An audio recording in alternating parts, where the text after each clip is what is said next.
Betsaka tamin'ireo mpanala fanadinana baccalauréat teto amin'ny lycée Philibert Ratsiranana no tsy nody fa nanaterana sakafo teto amin'ny tokotanin-tsekoly sy ny manodidina.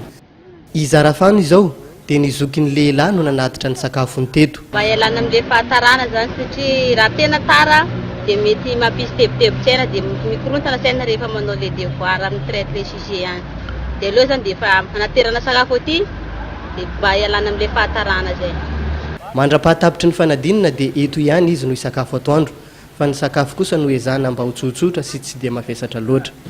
Sakafo manao anazy zany atao amin'ny antonony, tsy atao menaka be nefa tsy atao matsatsy loatra zany fa atao amin'ny antonony le izy.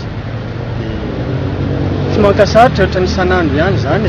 Tsy lavitra teto ihany koa no nisy an'i William sy ny reniny, ny zokiny ary ny zandriny roa. Izy mianakavy kely mihitsy no niaran'ny sakafo atoandro teto tamin'ity andro voalohan'ny fanadinana ity. Enomby sy tsaramaso no laoka niarahan'izy ireo nihinana teto, laoka izay nosafidian'i William manokana. Lavitra moa zany tena voalohany indrindra.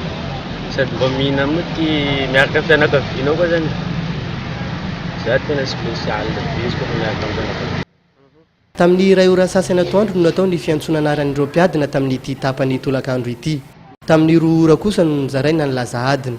Na Izarafano na William dia samy nahita fa azo ihany iny filozofia tamin'ny maraina teo iny.